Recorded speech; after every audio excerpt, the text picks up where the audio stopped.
Vous créez du contenu, que ce soit des articles de blog, des épisodes de podcast ou des vidéos. Cependant, utilisez-vous les bonnes ressources? Quels sont les outils à utiliser pour votre contenu? Je vous partage les miens dans cet épisode. Les médias sociaux en affaires est votre rendez-vous hebdomadaire pour en connaître davantage sur les différents réseaux sociaux et les plateformes de création de contenu dans un contexte d'affaires. Chaque semaine, je, Amélie de Lebel, répondrai à une question thématique qui vous permettra d'appliquer concrètement ces conseils pour votre entreprise. C'est parti!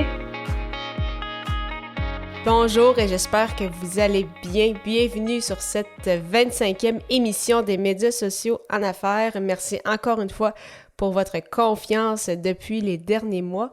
Alors aujourd'hui, je réponds à la question « Quels sont les outils à utiliser pour votre contenu? » Tout d'abord, avec un blog. Donc, si comme moi, vous avez un blog, je vous recommande de mon côté, bien évidemment, un outil tout d'abord pour prendre des notes, pour vous assurer justement d'avoir une certaine structure dans votre article ou quand vous avez des idées, avoir un endroit où les noter. De mon côté, j'utilise l'outil Workflowy, donc W-O-R-K comme work, travail, F-L-O-W-Y. Donc, c'est vraiment un outil très, très pratique. Vous pouvez justement faire plusieurs... rédiger en bullet point, donc en points. Donc, ça vous permet justement d'avoir une structure, de prendre vos idées en note et par la suite vous servir de ces idées-là pour rédiger votre article. Si jamais vous faites également des épisodes de podcast, c'est aussi un outil très, très utile à ce niveau pour justement être en mesure de ne pas oublier de points importants lors de vos épisodes. Également en lien avec le blog, de mon côté, je suis avec WordPress, donc pour moi qui est vraiment très très pratique, très très user-friendly comme on dit, donc pour avoir un blog, donc un site web, je trouve ça très très pratique. Et de mon côté, j'utilise l'hébergeur Bluehost. Donc, heureusement, bonne nouvelle, j'ai pas eu à les contacter très souvent, mais lorsque ça a été le cas, j'avais quand même un service très très rapide avec leur chat, donc dans les conversations. Donc, de mon côté, ce sont mes 3 outils pour le blog, mais bien évidemment, il en existe plusieurs autres. Par exemple, je repense à l'extension Yaost, S-E-O, donc Y-A-O-S-T. Donc, si justement, lorsque vous écrivez des articles de blog, vous assurez que votre SEO soit optimisé, donc d'avoir les bons mots-clés, vous assurez que tout soit bien rédigé, en fait, soit écrit pour le web. Il s'agit vraiment d'une extension que je vous recommande très fortement. Dans le cas de Yaost, de base, l'extension est gratuite, mais vous avez également une version payante. Même chose pour Workflowy.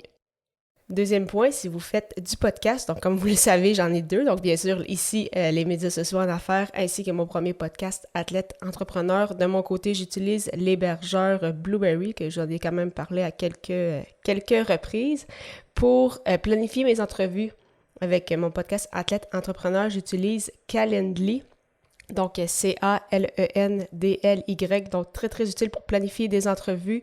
Vous créez une rencontre, vous dites à quel moment, en fait, vous êtes disponible et plutôt que, justement, toujours envoyer des courriels à vos invités, dire « Ah, je serai disponible à tel moment » et vous « Ah, non, je peux pas, est-ce que telle date, ça irait? » Donc, plutôt que de faire justement des allers-retours continus, vous pouvez envoyer à vos invités « Voici mes disponibilités, à quel moment ça vous convient le mieux » et par la suite, vous planifiez rapidement donc cette entrevue. Et au niveau du logiciel de montage, j'ai débuté avec Audacity, qui est un logiciel gratuit.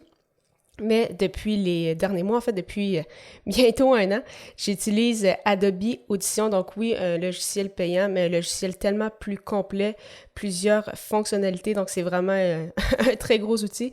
Donc si vous débutez dans le podcasting, vous pouvez bien sûr y aller avec Audacity, mais si par la suite vous voulez justement augmenter la qualité audio, ça vous permet également de créer des fichiers maîtres, donc un fichier de base avec toutes les options, toutes les voix que vous souhaitez et par la suite, vous avez juste à remplacer les différentes pistes audio, donc dans ce fichier maître-là avec bien évidemment vos nouvelles pistes pour créer l'épisode en question.